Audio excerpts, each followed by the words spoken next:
Olá, sejam muito bem-vindos no canal. Meu nome é Fabiola e hoje eu tô aqui pra gente bater um papo sobre Ópera dos Mortos, de Altrand Dourado, um escritor nacional, mora ali, nasceu, em Minas, e é pouco comentado, tanto o autor como a sua obra. Conheci esse livro através de alguns influenciadores aqui literários, e resolvi arriscar a leitura. E gostei muito, tá? Eu tô balançando aqui o braço, balançou a câmera, perdão. Foi muito gratificante essa leitura para mim. E o que acontece? Aqui a gente tem a história da família Honório Cota. São três protagonistas, tem outros personagens e tudo mais. Os três que são os principais fazem parte dessa família. A gente tem o primeiro, que é o Lucas Procópio, que ele chegou nessa cidadezinha em que é se passada a história, Uma cidade que você já percebe que é uma cidade pequena, todo mundo se conhece, tem aquela igrejinha que é parece que é a única igreja da cidade, e as famílias que são mais conhecidas, e o Lucas Procópio, que ele tem uma personalidade bem forte. É como se fosse um vilãozão aqui da história, mas não é vilão, tá? É só no sentido de arrogância, de soberba, de poder, sabe? E é falado aqui em vários momentos também na narrativa que ele tem consigo aquela coisa de eu quero isso e eu vou conseguir a qualquer custo. Ele queria se deitar com uma mulher, não esperava, não pedia, simplesmente empurrava aquela mulher e, enfim, brutão, né? Um brutão aí. E ele tinha ali não o respeito das pessoas da cidade, mas o medo, talvez, das pessoas da cidade, né? Mas fato é que ele fez o seu nome ali, construiu ali já um nome naquela cidade, um poder e um respeito pela população. E aqui ele conta, a gente começa conhecendo na história a casa dessa família, que é um sobrado, que hoje é um sobrado, né? Mas inicialmente era só o andar de baixo que Lucas Procópio construiu. Tudo muito magistralmente construído, sabe? E tinha um porquê que ele queria que fosse o melhor daquela cidade, né? Melhor até mesmo que a igreja que tinha lá. Então, ele fez de tudo para que aquilo fosse bem visto, né? Tinha a expectativa de atrair os olhares.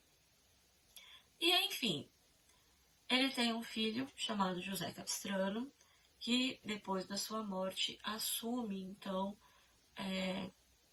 tudo do pai, né? O nome da família e as coisas que ali estão como o sobrado.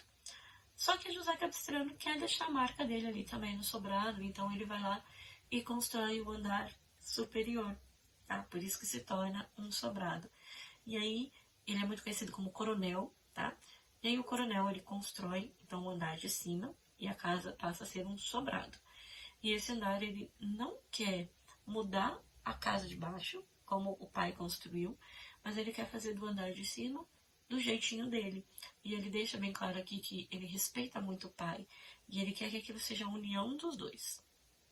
Mas fato é que talvez não tenha lá tanto respeito assim não, como você vai vendo aqui depois também na narrativa. Enfim, o coronel também faz o seu nome, só que diferente do pai, ele é muito respeitado, não pelo medo das pessoas, né? As pessoas o respeitam por quem ele é mesmo. Tanto que ele passa, as pessoas fazem questão de ir até a porta de casa para vê-lo passar, para cumprimentar, né? Para receber um aceno dele. Ele é realmente muito respeitado pela cidade.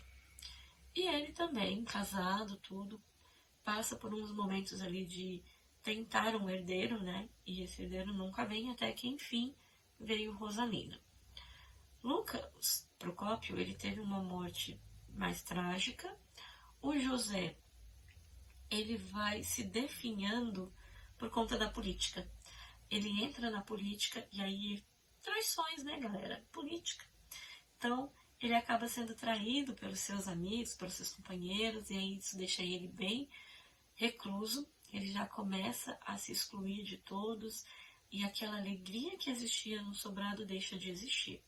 E a sua filha, Rosalina, começa a se apagar junto com o pai. Não que ele quisesse isso realmente, né? Aqui fala que ela tinha pretendentes, ele queria que ela se casasse, mas ela não quis.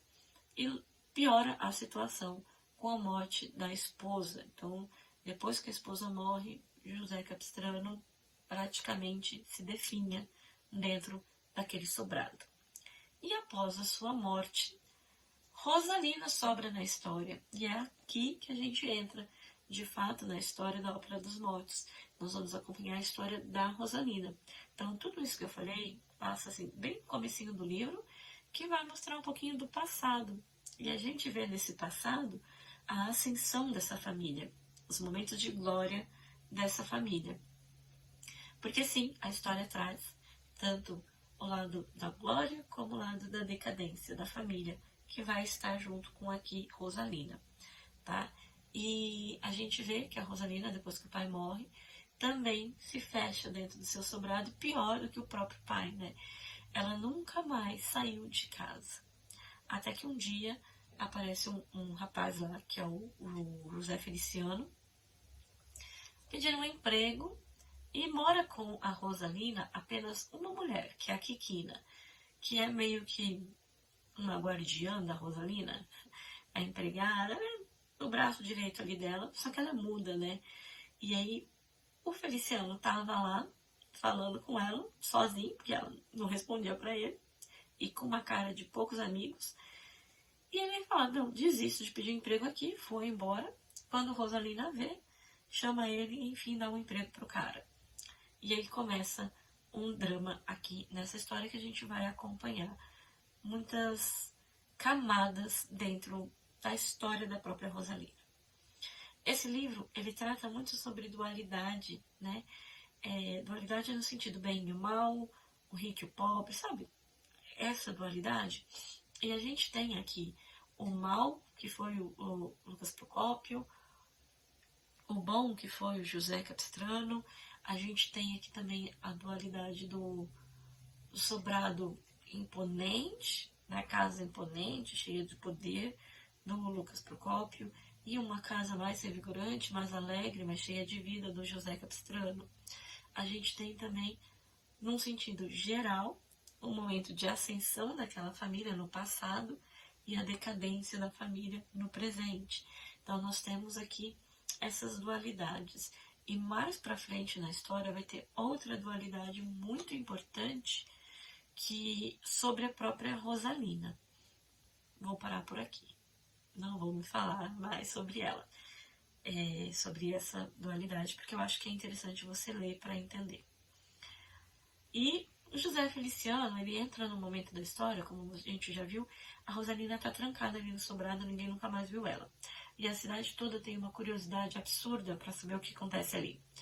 Só que o Feliciano não fala nada para ninguém, e ele vem trazendo como se fosse a alegria de volta para o sobrado, porque a Rosalina sente ali um certo interesse em conversar com ele sobre a vida, porque ela não conversa com ninguém, né? Que nem muda. Então, ela, quando ele chega, ela tem uma curiosidade, mas ela se mantém reservada porque ela quer mostrar para ele que ela manda, ela é a dona, ele é só um empregado. Ela não quer dar chance para ele crescer em cima dela e fingir que manda na casa. Enfim, nós vamos acompanhar tudo isso aqui nessa obra, né, de Ópera dos Mortos. O nome é muito importante também, é bem sugestivo, tanto no sentido dos mortos, porque a Rosalina, você percebe muito que ela é conduzida pelos seus antepassados, no sentido de memórias, tá? E ópera, trazendo aqui uma tragédia, sabe? É muito interessante, gente, muito interessante mesmo. Tem algumas curiosidades aqui também, que eu até anotei.